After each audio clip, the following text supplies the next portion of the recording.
Samantala, patuloy na binabantayan ng Philippine Coast Guard ang tinaguriang monster ship. Yan ang pinakamalaking barko ng Chinese Coast Guard na nasa loob pa rin ng exclusive economic zone ng bansa.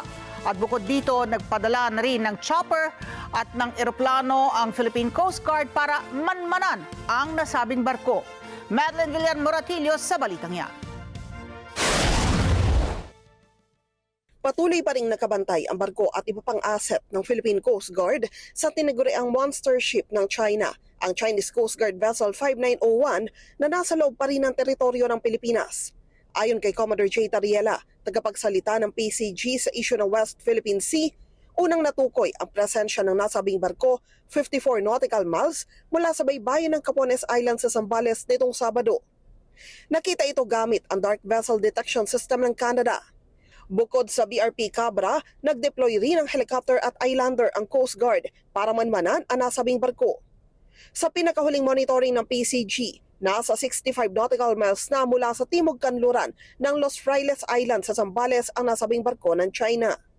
Sa panahon ng pananatili ng CCG 5901 sa karagatan ng Zambales, magkailang beses ding nagkaroon ng radio challenges ang barko ng Pilipinas at ng China. China goes on. Vessel 5901. I'm performing law enforcement duties. Iginigiit ng Chinese vessel na nagsasagawa lang sila ng law enforcement duties sa loob ng jurisdictional waters ng People's Republic of China. Pero buwelta ng PCG, illegal ang kanilang presensya at nasa loob sila ng exclusive economic zone ng Pilipinas. Ayon kay Tariela, sa ikatlong araw ng pagbabantay sa barko ng China, wala naman itong hinaras na mangingisdang Pinoy. It's just slowly moving.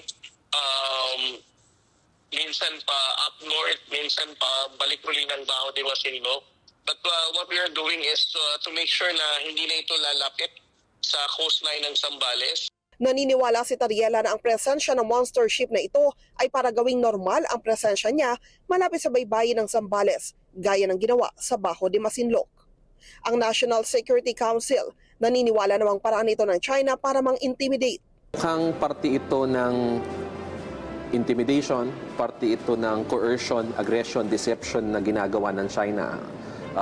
Pinapakita nila na may ganito silang barko at tinatakot yung ating mga mangingisda na mangisda sa West Philippine Sea. Nabatid na na-deploy na rin sa Palawan at Mindoro ang nasabing monster ship ng China.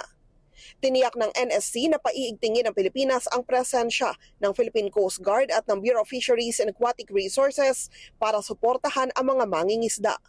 Iginiit naman ni Tariela na walang kinalaman ang presensya ng monster ship sa Zambales sa nadiskobring underwater drone sa Masbate. If it's related to the underwater drone na nakuha sa Masbate, I think these two incidents are disconnected because sa Masbate, that's in the eastern seaboard, and their deployment of the monster ship here is in the western seaboard. Madeline Villar-Moratillo para sa Mata ng Agila. Matatag, matapang, matapat. Maraming salamat sa inyo pong pagsubaybay sa Mata ng Agila Primetime. Para malaman ang matatag, matapang at matapat na mga balita, i-follow lamang at mag-subscribe sa @Net25 TV.